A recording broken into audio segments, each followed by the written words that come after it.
Gravity still surviving.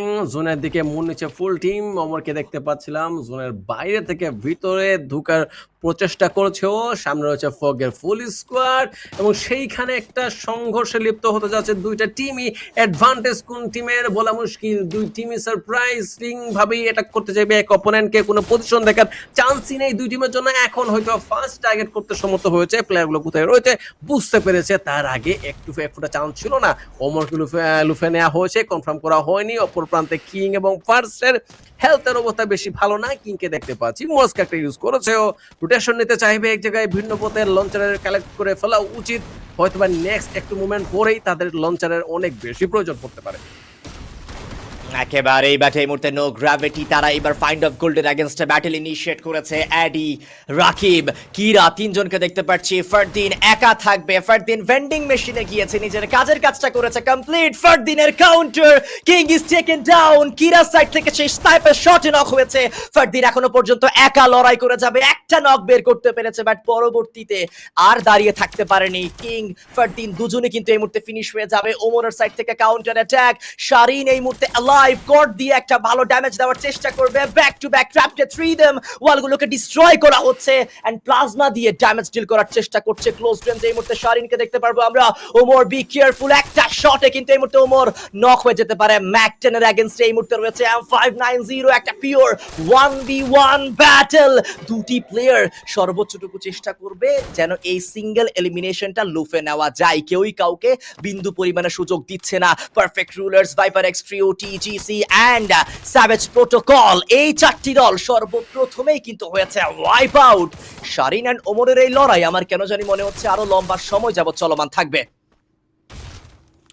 শাইনের হাতে দেখতে পাচ্ছি শটগান M590। ওইদিকে ওমর একটু পিছিয়ে গিয়েছে বাট মেন পাওয়ারে ঘাটি নেই টিম মেন সাইড থেকে ফার্স্ট কেউ লুফে নিয়েছিল। ওমর অনেকক্ষণ ধরে শারিনকে এখানে আটকে রেখেছিল বাট টিমমেট ফার্স্ট আসার পরে অ্যাটলিস্ট লুফাতে সমর্থ হয়েছে। ফার্স্ট নকডাউন হয়েছে বাট তাকে রিভাইভ দেওয়া তেমন কোনো পেরাতে ফেলবে না টিম এনজিদেরকে। টিম ট্যাক এখানে 8টা কিল লুফিয়েছে। টিম ইলেকট্রোরাও ধারের প্রান্তেই রয়েছে। রোটেশন অনেক বেশি অন্য লেভেলে ছিল আজকের এই ম্যাচে, সেই কারণে এখন শুধুমাত্র 7টা টিম অ্যালাইভ রয়েছে। নয়তোবা এখানে অ্যাটলিস্ট আমরা 10টা টিমকে অ্যালাইভ থাকতে দেখতাম। But bad luck for every team যারা জুনকে এসেছে রোটেশনটা নিচ্ছিল। এইরকম রোটেশন আসলে তারা কেউই প্রত্যাশা করে যে বাকি টিমটাও নিতে যাচ্ছে। শুধুমাত্র দুটা টিমই ছিল। টিম ডাইনোসর জোনের ভেতরে ছিল এবং টিম ইলেকট্রো, এই দুটা টিমই হচ্ছে জোনের ভেতরে স্টার্টিং থেকে ছিল। বাকি টিমগুলো এখন একটু একটু পুশ করা শুরু করেছে জোনের ভেতরে। টিম RRRরাও দেখতে পাচ্ছি এইদিকে হয়তো মন নিতে চায়। ভেরুস টার্গেট করেছে, স্পট যদি করতে পারে এনিমি তাহলে ফুল টিমই এইদিকে চলে আসবে বলে বিশ্বাস।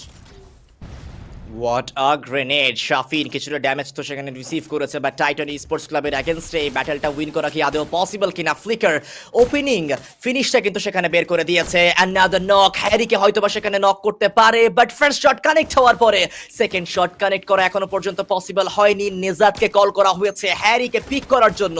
ব্লেড তার এইচপি লো হয়ে গিয়েছে। টেনিসন থার্ড পার্টি ডাইনেস্টিদের এন্ড ফ্লিকারকে নক করা হয়েছে। Blade is also taken down. নেজাদ এখনো পর্যন্ত সার্ভাইভ করছেন। নিজেদের কাছে কিন্তু ভালো অ্যামাউন্টের টোকেনস আমরা দেখতে পাচ্ছি। এফএফ কয়েন্স কিন্তু এখনো পর্যন্ত রয়েছে। বাট ট্রিপলার স্পোর্টস থেকে মানিক সেখানে সার্ভাইভ করছে। মানিক ইনস্ট্যান্টলি বেরিয়ে গিয়েছে।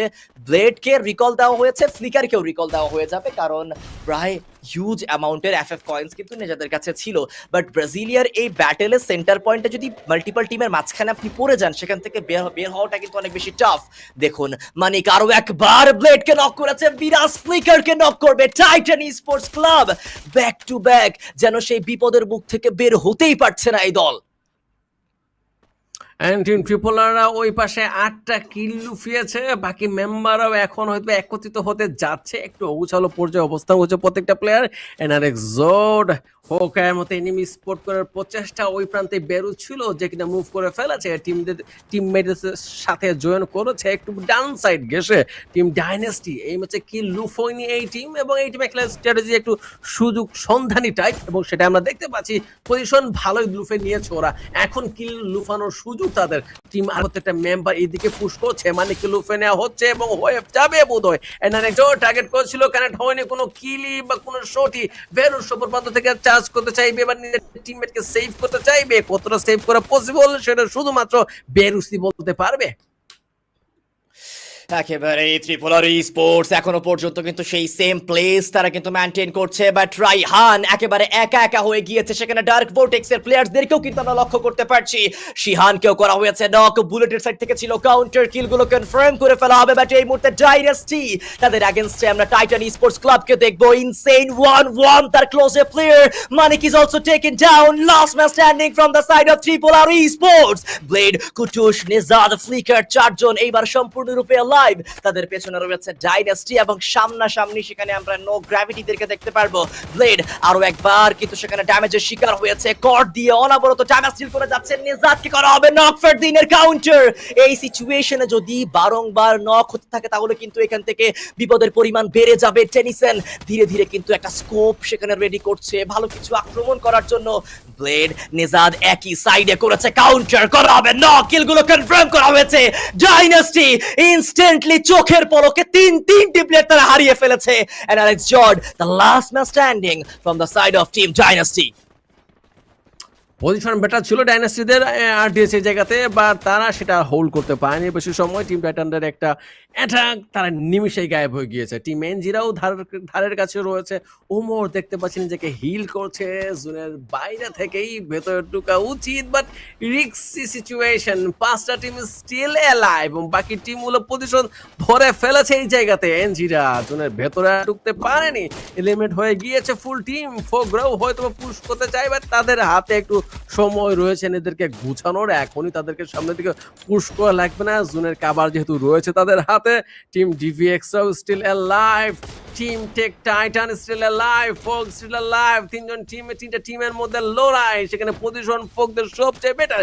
ডিভিএক্সও চাইলে অ্যাডভান্টেজ নিতে পারে যদি তারা নিজেকে একটু ঘা ঢাকা দিয়ে রাখে আর একটু সময়, ততক্ষণ টিম টাইটান এবং টিম ফোকরা ফাইট না নিয়ে ফেলে।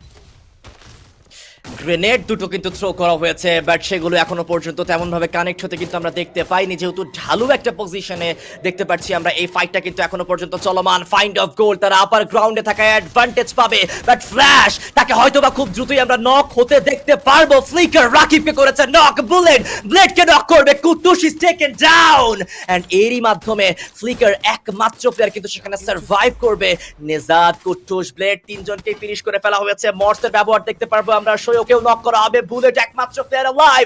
ফাইন্ড অফ গোল্ড বুয়ার একেবারে কাছাকাছি রয়েছে। বুলেটের এগেইনস্টে ফাইন্ড অফ গোল্ড এর চারজন প্লেয়ার বুলেটকে করবে ফিনিশ, এন্ড ইটস আ বুয়া from the side of find of gold. দুর্দান্ত একটা পারফরমেন্স কিন্তু এই দলের সাইড থেকে আমরা দেখেছি। গ্রাউন্ড কন্ট্রোল আগে নেওয়ায়, সার্কেলকে প্রায়োরিটি দেওয়ায়